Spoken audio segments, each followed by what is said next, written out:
জি, সোহরাব হাসান, আপনি কি মনে করেন যে শেখ হাসিনার এই ফেরার ঘোষণায় তিনি একটা কার্যক্রম নিষিদ্ধ দলের প্রধান এবং তার নেতাকর্মীরা তো আছেন দেশে, তো এটা কি শুধুমাত্র সেই নেতাকর্মীদের জন্য উজ্জীবিত রাখার একটা ঘোষণা কিনা?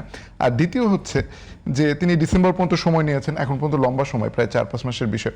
তো আন্তর্জাতিক একটা প্রভাব বাংলাদেশের রাজনীতিতে সব সময় থাকে। তার এই ফেরার ঘোষণার পেছনে ভারত সরকারের কিংবা ভারতের রাজনীতির কোনো প্রচ্ছন্ন ইঙ্গিত কিংবা সায় দেখেন কিনা? ভারত সরকারের বা অন্য কোনো দেশেরও? অন্য কোনো দেশেরও। হ্যাঁ, সেটাও কিন্তু ইতিমধ্যে সম্প্রতি একটি মার্কেট কংগ্রেসের একজন সদস্য কিন্তু এ ব্যাপারে আওয়ামী লীগের কার্যক্রম নিষিদ্ধ থাকার ব্যাপারে উদ্বেগ প্রকাশ করেছেন, বা আরও অনেকে। বিষয়টি হচ্ছে যে আমাদের অভ্যন্তরীণ রাজনীতিতে এটা প্রতিক্রিয়াটা কতটুকু করেছে।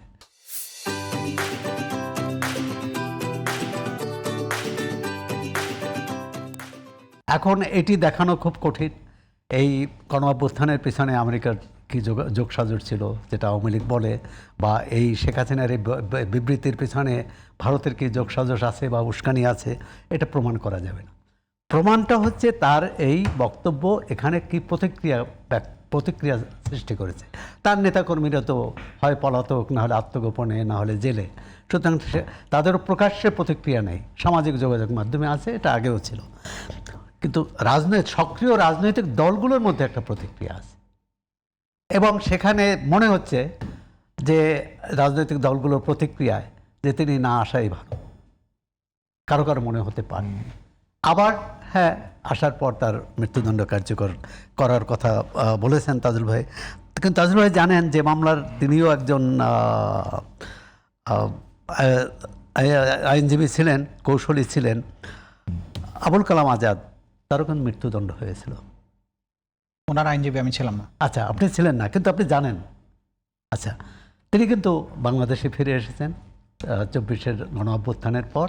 সেই আলোচনা নিশ্চয়ই আছে, সেই ব্যাখ্যাটা আমি নিশ্চয়ই না ব্যাখ্যা আছে। আমি বলছি তাহলে এরকম যদি হয়, জিয়াউর রহমানের সময় কর্নেল আবু তাহের, তিনি অন্যতম সেক্টর কমান্ডার, জিয়াউর রহমান নিজেও একজন সেক্টর কমান্ডার, তার ফাঁসি হয়েছিল, ফাঁসি কার্যকর হয়েছে।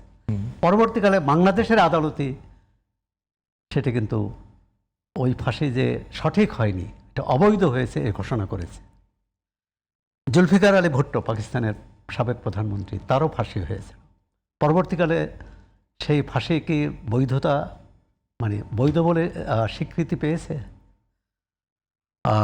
তাহেরের কথা তো বললাম, আবুল কালাম আজাদ, তারপর মৃত্যুদণ্ডপ্রাপ্ত আরেকজন আসামি, তিনিও ছাড়া পেয়েছেন। এখন আবার আমি ওই বিতর্কে যেতে চাই না, যদিও তাজুল ভাই বলছেন যে গণঅভ্যুত্থান জনগণেরই। এখন যখন যুদ্ধাপরাধীর বিচার হচ্ছিল, তখন যুদ্ধাপরাধের যে ট্রাইব্যুনাল, আদালত রায় দিল যে কাদের মোল্লার যাবজ্জীবন। জনগণ বিক্ষুব্ধ হলো এবং তারা সমাবেশ করলো, সরকারের কাছে দাবি করলো। কেউ কেউ এটাও সন্দেহ করলো যে সরকারের সাথে জামাতের কোনো বোধহয় আঘাত হয়েছে, যে কারণে তার মৃত্যুদণ্ড হয়নি। পরবর্তীকালে আইন পরিবর্তন করে কিন্তু তার এটাই হয়েছে। আবার অন্য ক্ষেত্রে একই বিচার প্রক্রিয়ায়, তাজুল ভাই যদি আমি ভুল বলি সংশোধন করে দিবেন, ট্রাইব্যুনালের রায় কাদের মোল্লার ক্ষেত্রে যেটি হয়েছে, উচ্চ আদালত সেটি পরিবর্তন করে মৃত্যুদণ্ড জারি করেছে। ট্রাইব্যুনাল অন্য দুটি ক্ষেত্রে, মৌলানা সাঈদীর ক্ষেত্রে ট্রাইব্যুনাল মৃত্যুদণ্ড দিয়েছিল, সুপ্রিম কোর্ট যাবজ্জীবন করেছে। তাহলে দেখুন, একই বিচার প্রক্রিয়ায়, একটি বিচার প্রক্রিয়ায় নিম্ন আদালত বলবো না, বিচারিক আদালত বা আন্তর্জাতিক অপরাধ ট্রাইব্যুনাল তাকে যাবজ্জীবন দিয়েছে, সেটি উচ্চ আদালত মৃত্যুদণ্ড দিয়েছে এবং কার্যকর করেছে। আবার আরেকটি ক্ষেত্রে, গোলাম আজমের ক্ষেত্রেও তাই না, গোলাম আজমের ক্ষেত্রে না, মৌলানা সাঈদের ক্ষেত্রেও নিম্ন আদালত মৃত্যুদণ্ড দিয়েছিল। নিম্ন আদালত বিচারিক আদালত মৃত্যুদণ্ড দিয়েছিল, উচ্চ আদালত সেটি যাবজ্জীবন করেছে। এখন এই যে এই যে যাবজ্জীবনকে মৃত্যুদণ্ড নেয়া, মৃত্যুদণ্ডে রূপান্তর করা আর মৃত্যুদণ্ডকে যাবজ্জীবন রূপান্তর করা, এই দুটাকে কিভাবে আইনি ব্যাখ্যা দিবেন? মানে একই বিচার প্রক্রিয়া, একই তথ্য প্রমাণ, একই ক্ষেত্রে এটা তাজুল মানে ভাই হয়তো এই উদাহরণ দ্বারা আপনি আসলে কি বলতে চাচ্ছেন, মানে সেইটা আমি স্পষ্ট বলতে হচ্ছে না। চাচ্ছি যে আজকে ধরেন এই যদি এটি আপিলের সুযোগ থাকে, বিচারিক আদালত তাকে মৃত্যুদণ্ড দিয়েছে, উচ্চ আদালত আপিলে তো এটি রহিত হতে পারে, মানে শাস্তি হ্রাস করতে পারে, কমাতেও পারে। আচ্ছা যেহেতু এর উদাহরণ আছে। আচ্ছা, আমরা ওই অ্যাডভোকেট তাজুল ইসলামের কাছে যাই। যেহেতু এই প্রসঙ্গ এলো, আমি একটু পরে আসতে চাচ্ছিলাম। এই আপিলের বিষয়টা নিয়ে আসলে অনেক ধরনের ন্যারেটিভ তৈরি করা হয় এবং বলা হয় যে অনেক ধরনের নজির আছে এবং সেই নজিরের কারণে আপনি যদি সোহরাব হাসান যে প্রশ্ন তুললেন সেটার উত্তর দেন, তারপর না হয় আমি আমার প্রশ্নটা করি। জি ধন্যবাদ। প্রথম কথা হচ্ছে যে উনি আমাদের বিজ্ঞ আলোচক সোহরাব হাসান সাহেব কর্নেল তাহের এবং জুলফিকার আলী ভুট্টোর কথা বলেছেন। দেখুন, সেই আমলের বিচার এবং মাওলানা আবুল কালাম আজাদের কথা বলেছেন, বা বিগত সময়ে আওয়ামী লীগ এই ট্রাইব্যুনালকে যেভাবে ব্যবহার করেছিল তাদের বিচার এবং আজকের এই রেজিমের সময়ের যে ট্রাইব্যুনাল, দুটার মধ্যে আকাশ পাতাল পার্থক্য। ৭১ সালের বিচারগুলো দুনিয়ার সবাই জানে, মানবাধিকার সংগঠন থেকে শুরু করে অ্যামনেস্টি, জাতিসংঘ, যে এইখানে বিচারের নামে প্রহসন করা হয়েছিল যে একজন ব্যক্তির জন্ম 1972 সালে, সে এসে সাক্ষী দিচ্ছে 1971 সালে সে দেখেছে আসামিরা গুলি করে মানুষ মেরেছে।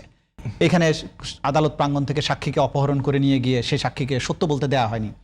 এখান থেকে সেফ হাউস বলে একটা কেলেঙ্কারি করে 520টা ডকুমেন্ট সাক্ষীদেরকে পিটিয়ে মিথ্যা বলানোর জন্য চেষ্টা করা হয়েছে, সেটা তারা করেননি বলে তাদেরকে সেখানে আটকে রাখা হয়েছে। এই যে ব্যাপারগুলো ছিল, কলঙ্কিত একটা বিচার ছিল। সেই বিচারের সাথে শেখ হাসিনার যে বিচার হয়েছে তার তুলনা করাটা এটা সম্পূর্ণ অন্যায়। কারণ শেখ হাসিনার বিরুদ্ধে যে এভিডেন্স, যে সাক্ষ্য প্রমাণ আমরা উপস্থাপন করেছি আদালতে, সেটা দুনিয়ার সকল মানুষের চোখের সামনে ঘটে যাওয়া, বাংলাদেশের কোটি কোটি মানুষের প্রত্যক্ষদর্শী সাক্ষী।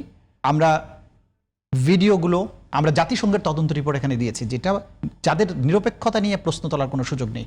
তারা কত মেটিকুলাসলি এই ইনভেস্টিগেশনটা করেছেন, তারা দেখিয়েছেন কিভাবে ফরেনজিক টেস্ট করে এই ভিডিওগুলোর সত্যতা নির্ধারণ করেছেন এবং তারা একটা কনক্লুশনে গিয়েছেন যে শেখ হাসিনা এটা ক্রাইমস এগেনস্ট হিউম্যানিটি করেছেন এবং তার অপরাধ কি, কতগুলো গুলি ব্যবহৃত হয়েছে, সেগুলোর কত পার্সেন্ট মিলিটারি গ্রেডের, কত পার্সেন্ট শর্টগান, কত পার্সেন্ট পিস্তলের গুলি, এগুলো সব কিছু অকাট্যভাবে তারা তুলে ধরেছেন।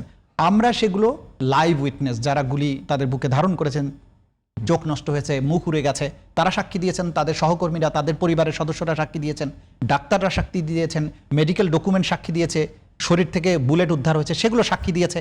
সুতরাং এই জাজল্যমান সাক্ষী প্রমাণের মধ্য দিয়ে আমি বারবার সেই সময় চ্যালেঞ্জ করতাম যে শেখ হাসিনার বিরুদ্ধে যেসব সাক্ষ্য প্রমাণ আছে, দুনিয়ার যে কোনো আদালতে যাক, জাতিসংঘে যাক, বিশ্বের যে কোনো দেশের আদালতে যাক, এই সাক্ষ্য প্রমাণের ভিত্তিতে শেখ হাসিনার সর্বোচ্চ শাস্তিটাই নিশ্চিত হবে। সুতরাং যুদ্ধাপরাধের বিচারের নামে আগের ট্রাইব্যুনালে যা কিছু করা আছে তার সাথে এই তুলনাটা নিতান্ত অন্যায়, এটা কোনো অবস্থায় মেনে নেওয়া যায় না। সুতরাং শেখ হাসিনার বিরুদ্ধে যে মৃত্যুদণ্ড হয়েছে, উনি বলছেন যে ভবিষ্যতে তো পাল্টে যেতে পারে। আর পাল্টে যাবে কিভাবে? একটা জলজান্ত এত ওভারওয়েলমিং এভিডেন্স, এটা অস্বীকার যদি করে সেই রায়টাই অন্যায় হবে। সুতরাং ভবিষ্যতে কি হবে সেটা ভিন্ন কথা। বাংলাদেশের একটা যোগ্যতা সম্পন্ন আদালত তার আইনি ক্ষমতা বলে এই ধরনের নিষ্ঠুরতম হত্যাকাণ্ডের সবচাইতে প্রকৃষ্ট প্রমাণের মধ্য দিয়ে তার বিরুদ্ধে একটা সাজা দিয়েছে। এটা পরিবর্তনের কোনো সম্ভাবনা নেই। এবং সবচেয়ে বড় কথা হচ্ছে আসামি পলাতক, তাকে আসার জন্য বারবার কিন্তু সুযোগ দেওয়া হয়েছে, আমরা নোটিশ দিয়েছি, তাকে জানানো হয়েছে, টেলিভিশনে পত্রিকা নোটিশ জারি হয়েছে। ওনার যদি সৎসাহস থাকতো, যেটা এখন হুমকি দামকি দিচ্ছেন, সেই সময় আসতেন, উনি ফাইট করতেন, চ্যালেঞ্জ করতেন এভিডেন্সগুলো, সেগুলো তিনি করেননি। কারণ তিনি জানতেন যে এগুলো চ্যালেঞ্জ করার মতো তার কাছে কোনো কিছু নেই। সুতরাং আজকে ওনার সাজাটা ওনার আপিলের নির্ধারিত সময়ও অতিক্রান্ত হয়ে গেছে। এবং বাংলাদেশে যে আদালতে এটা বিচার হয়েছে 3 জন বিচারপতির একটা কোর্ট, যেটার মর্যাদা হাইকোর্ট ডিভিশনের সমান, এই আদালতে যখন দুনিয়ার কোনো দেশের কোনো মানবাধিকার সংস্থা, কোনো রাষ্ট্র এই বিচার নিয়ে কোনো প্রশ্ন তোলেনি যে এখানে অন্যায় হয়েছে, কোনো ফলস এভিডেন্স দেওয়া হয়েছে বা এখানে বিচারের নামে প্রহসন হয়েছে। আগের আমলের বিরুদ্ধে কিন্তু শত শত অভিযোগ ছিল, প্রত্যেকে প্রশ্ন তুলেছে, কিন্তু আমরা যে রেজিমের সময় যে ট্রায়ালটা করেছি এটা নিয়ে কোনো প্রশ্ন নেই। তো এরকম একটা রায় কার্যকর হতে কোনো বাধা নেই এবং এই রায় বাংলাদেশ সরকারের দায়িত্ব হচ্ছে কার্যকর করা, এটা কার্যকর হবে। সুতরাং এই নিয়ে ধোঁয়াশা সৃষ্টি করা যে ভবিষ্যতে গিয়ে এটা উল্টে যেতে পারে, এটা এই যে রায়টার ব্যাপারে সামান্যতম কোনো প্রশ্ন নেই, ভবিষ্যতে যে উল্টে যাওয়ার কোনো সম্ভাবনা নেই। আরেকটা কথা যেটা বলেছেন কম্প্রোমাইজ, যে সরকারের সাথে সমঝোতা করে ফিরে আসবেন। দেখুন, বাংলাদেশের আইনের একটা সাধারণ জ্ঞান এটা যে ক্রিমিনাল কেস এটা কম্পাউন্ডেবল না, মার্ডার কেসই কম্পাউন্ডেবল না। এখানে ক্রাইমস এগেনস্ট হিউম্যানিটি, যেটা অপরাধেরও অপরাধ, ক্রাইম অফ দ্য ক্রাইমস, যেখানে শত শত বা হাজার হাজার মানুষকে হত্যা করা হয়েছে, সেই অপরাধ সরকার আপোষযোগ্য করে মীমাংসা করে সমঝোতার ভিত্তিতে তাকে নিয়ে এসে একটা কিছু করবে, এটা অবাস্তব ধারণা। এটা রাষ্ট্র করতে পারবে না, রাষ্ট্র সেই অধিকারী নাই। এবং না, বাংলাদেশে সমঝোতার যারা কথা বলছে তাকে ফেরত আনার ব্যাপারে দুই সরকারের মধ্যে সমঝোতা এর সমঝোতার ব্যাপারই না, কারণ এটা একটা এগ্রিমেন্টই আছে দুইটা রাষ্ট্রের মধ্যে। দুইটা রাষ্ট্রের এগ্রিমেন্টের ভিত্তিতে যেটা হতে পারে, ওই রাষ্ট্র তাকে গ্রেপ্তার করে বাংলাদেশে ফেরত পাঠাবে, দ্যাটস ইট। এর বাইরে আর কোনো কিছু করার নেই। এখানে তো বুঝলাম একটা বিষয় একটু জিজ্ঞেস করে নিই। একটা ন্যারেটিভ আছে, আমি আপনাকে একদম পড়ে শোনাই, একজন আইনজীবীর বক্তব্য। যেভাবে ওনাকে বলা হচ্ছে বন্দি বিনিময় চুক্তিতে আনা হবে, বন্দি বিনিময় চুক্তিতে আনার কোনো সুযোগ নাই, আইনটা হলো বন্দীদের বিনিময়। উনি তো ওখানে বন্দী না, উনি তো ওখানে অতিথি। ভারত সরকার তো ওনাকে বলে নাই যে উনি বন্দী। এটা একটা কুযুক্তি। কারণ হচ্ছে বাংলাদেশে উনি সাজাপ্রাপ্ত। বাংলাদেশে সাজাপ্রাপ্ত যদি হয়, তাকে বন্দী হওয়ার কোনো দরকার নেই। অপরাধীর এক্সট্রাডিশন, অপরাধীর, বন্দির না। এবং উনি যখন ইন্ডিয়াতে আছেন, ওনার স্ট্যাটাসটা কি? রিফিউজি, এবং উনি কনফাইন্ড, এবং বন্দি হতে হবে, নট দ্যাট। উনি যদি বাংলাদেশ, আমি যেটা বলেছি, এই পুরো ট্রিটিটা যিনি বলেছেন, এটা না পড়ে বলেছেন। এই ট্রিটিটার মূল কথা হচ্ছে, বাংলাদেশে কোনো অপরাধী অপরাধ সংগঠন করে যদি ভারতের মাটিতে যায়, তাহলে ভারত তাকে বাংলাদেশে পাঠাবে। আর যদি ভারতের কোনো অপরাধী ভারতের মাটিতে অপরাধ করে বাংলাদেশে পালিয়ে থাকে, ভারত ফেরত পাঠাবে। বন্দী হওয়া বা না হওয়া নিয়ে প্রশ্ন না, অপরাধীর বহিঃসমর্পণ, এক্সট্রাডিশন হবে অপরাধীর।